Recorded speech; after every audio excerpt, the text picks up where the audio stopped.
बिहार की जमुई में शुक्रवार को फर्स्ट फेज की वोटिंग होनी है, लेकिन वोटिंग से पहले बिहार में गाली पर संग्राम शुरू हो गया। यहां तक कि मामला इतना भी आगे बढ़ गया कि जब यहां पर इलेक्शन कमीशन तक बात पहुंच गई है और दरअसल आरोप यह है कि आरजेडी के कुछ कार्यकर्ताओं ने तेजस्वी यादव के सामने ही चिराग पासवान के शब्दों का इस्तेमाल किया, जिसके बाद सियासी हंगामा शुरू हो गया। रिपोर्ट देखिए।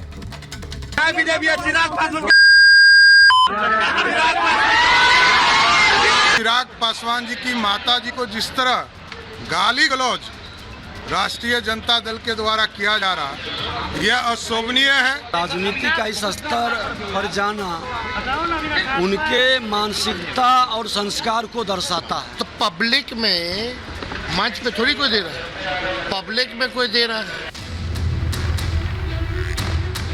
तेजस्वी यादव के सामने गाली गलौज होती रही, लेकिन तेजस्वी भाषण देते रहे।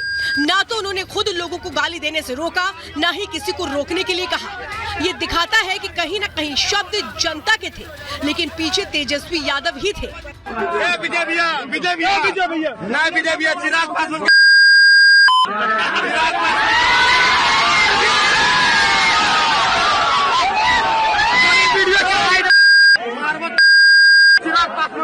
रुक जितना खड़ा करते रहे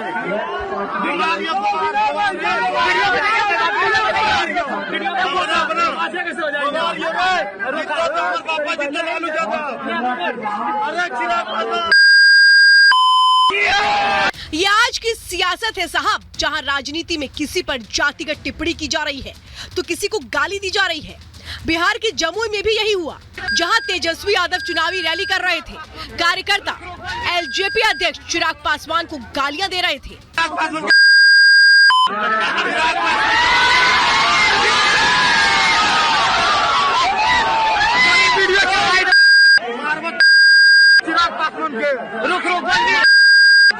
मंच से चिराग पासवान को गाली दी जा रही थी, तो एचएम सुप्रीमो जीतन राम मांझी ने मोर्चा संभाला और चुनाव में इसका हिसाब करने की बात कही। गाली वाला वीडियो जैसे ही सोशल मीडिया पर वायरल हुआ, बीजेपी ने एक सुर में तेजस्वी यादव पर हमला बोलना शुरू कर दिया। साथ ही आरजेडी कार्यकर्ताओं पर एक्शन की बात कही।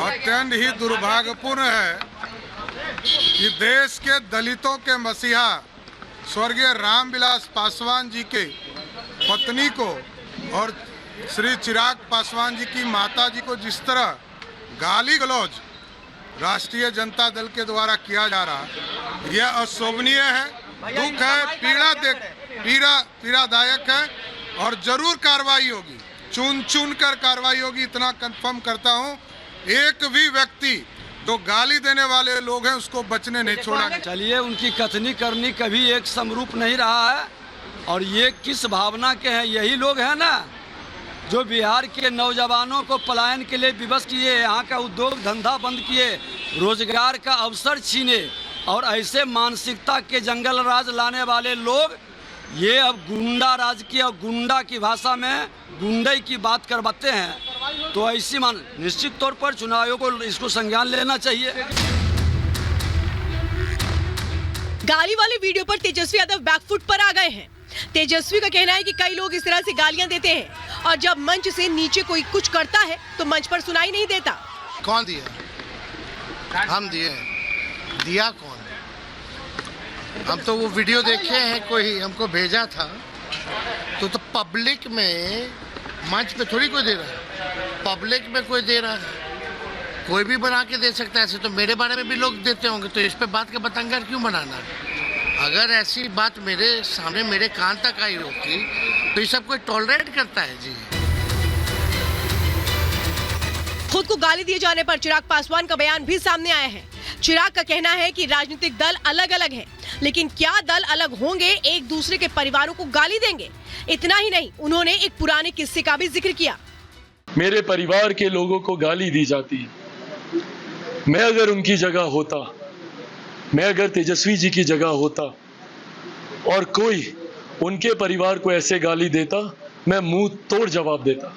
मेरे लिए मीसा दी हो या मेरी तमाम और बहनें उनके परिवार की, उनके लिए वही सम्मान है जो मेरा मेरी अपनी बहनों के लिए।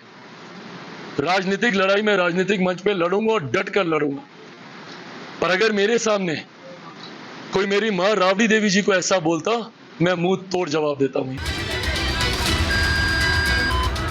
बिहार के जमुई में पहले चरण में वोटिंग होनी है। उससे पहले इस मुद्दे ने बिहार की सियासत में भूचाल ला दिया है और तेजस्वी समेत पूरी आरजेडी को सवालों में ला दिया है। Bureau report, Republic Bharat.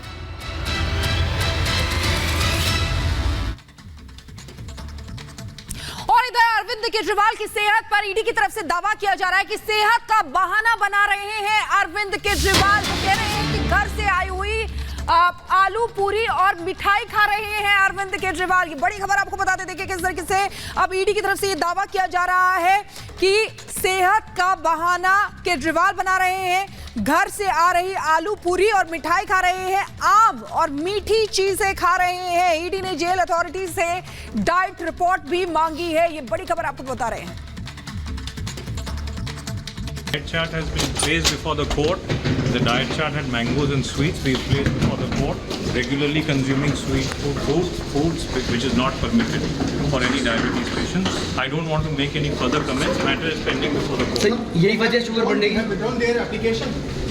They have withdrawn, but the person is in court's custody, and it is the duty of the court to take care to ensure that they are not being a hazard to themselves. त्यार जैसे report भी मंगाई sir? Yes, yes. कब पेश करनी sir? No further comments. कल के लिए लगा है। पर केजरीवाल के वकील का बयान भी सामने आ गया है। डाइट के अनुसार केजरीवाल को खाना दिया जा रहा है। सुर्खियों के लिए ईडी लगा रही है ऐसे आरोप। ये बयान दिया गया है जब ईडी ने ये आरोप लगाए। ईडी के वकील ने दरअसल जब बात कही कि केजरीवाल घर से लाया खाना खा रहे हैं, आम खा रहे हैं, मीठी चीजें खा रहे हैं, जिसके बाद केजरीवाल के वकील का बयान भी सामने आ गया। उनकी ओर से कहा जा दरअसल कि डाइट के हिसाब से खाना दिया जा रहा है। सुनिए। This is the issue made by ED so that this home cooked food also should be stopped. This concerns the health. We are very concerned, and whatever he is taking is as per the doctor's prescription. Otherwise, the matter is sub judice. We don't want. Sir, ED's counsel was saying that he is having mango sweets and tea with sugar in the prison. Is that correct? Whatever he is having is as per the doctor's prescribed diet. और इसी बीच ground zero पर हमारे सहयोगी लोमस हमारे साथ जुड़े हुए हैं, इनके पास जाना चाहेंगे। लोमस, देखिए किस तरीके से ईडी अलग दावा कर रही है और अरविंद केजरीवाल के वकील जो हैं वो अलग दावा कर रहे हैं। बिल्कुल आपने सही कहा। साफ तौर पे आपने देखा कि जो कोर्ट का जो प्रोसेसिंग चल रहा था और उसमें साफ तौर पे जो अरविंद केजरीवाल के वकील थे उन्होंने कहा कि इस तरीके से जो ईडी लगातार ये दावे करते हुए नजर आ रही है कि अरविंद केजरीवाल के खाने में उनको पूरी खिलाया जा रहा है, आलू की सब्जी दी जा रही है और साथ ही आम दिया जा रहा है, वो पूरी तरीके से गलत है। अरविंद केजरीवाल के खाने को पूरी तरीके से ध्यान दिया जा रहा है और साफ तौर पर इसी को देखते हुए ईडी ने जो जेल अथॉरिटी है उससे पूरी एक चार्ट भी मांगी है कि उनको जो जो खाना दिया जा रहा है उसका एक डाइट मेन्यू चार्ट दें और साथ ही इसको लेकर के कोर्ट ने शुक्रवार तक का टाइम दिया है। उसके बाद एक रिपोर्ट भी दाखिल करने के लिए जो तिहाड़ जेल अथॉरिटी है उनको कहा है। तो साफ तौर पे आप देख सकते हैं क्योंकि जिस तरीके से आज कोर्ट में मामला चल रहा था और कोर्ट में ये सवाल खड़े किए जा रहे थे कि अरविंद केजरीवाल की सेहत लगातार खराब होती जा रही है, उसको लेकर के कोर्ट क्यों नहीं सुनवाई करती, कोर्ट उसमें क्यों नहीं एक्शन लेती। लेकिन कोर्ट ने साफ तौर पर कहा है कि शुक्रवार तक का ये टाइम है, शुक्रवार 2 बजे इस पूरे मामले में फिर से सुनवाई होगी। उसके बाद देखने वाली बात होगी कि कोर्ट की तरफ से क्या कहा जाता है। लेकिन लोमस, सवाल दरअसल ये भी खड़े होते हैं कि दरअसल चुनाव चल रहे हैं, इस बीच अरविंद केजरीवाल जिस तरह से जेल में ऑलरेडी हैं, उनकी सेहत को लेकर जो सवाल खड़े हो रहे हैं, लगता है आपको कि शुक्रवार को जब डाइट चार्ट सौंपी जाएगी या जब रिपोर्ट सौंपी जाएगी सब कुछ साफ हो जाएगा या कुछ डाइट में चेंजेस भी किए जाएंगे? देखिए फिलहाल क्योंकि दोनों ही बात हो सकती है कि चुनाव एकदम करीब है और आप देख सकते हैं 19 तारीख से देश भर में पूर्ण रूप से चुनाव शुरू हो जाएंगे और उसको लेकर के ये हो सकता है कि एक सकारात्मक एक उनके तरफ से एक प्लान बनाया हो कि सेहत खराब होने की वजह से उनको हॉस्पिटल में शिफ्ट कराने के बाद वो पूर्ण रूप से सरकार चला सके, इसका ये भी प्लानिंग हो सकती है। लेकिन यहाँ ईडी लगातार ही एक सवाल खड़ी कर रहे हैं, जब घर से खाना बन करके आता है उस घर के खाने में क्यों नहीं अंकुश लगाया जा रहा है, उनके जो डाइट चार्ट है उसमें क्यों नहीं अंकुश लगाया जा रहा है, क्यों उनको आलू की सब्जी दी जा रही है, तीखी सब्जी दी जा रही है और साथ ही क्यों उनको मीठा का सेवन करने दिया जा रहा है, जबकि उनको कहा जा रहा है कि बार बार उनका शुगर लेवल बढ़ते जा रहा है, उस पर क्यों नहीं ध्यान रखा जा रहा है। इसको लेकर के ईडी की तरफ से तिहाड़ जेल के अथॉरिटी से एक मेन्यू चार्ट भी मांगा गया और कोर्ट के द्वारा भी अब शुक्रवार को जब इस पे सुनवाई होगी कोर्ट ने भी एक पूर्ण रूप से रिपोर्ट दाखिल करने के लिए यहां पर तिहाड़ जेल के अथॉरिटी को कहा है।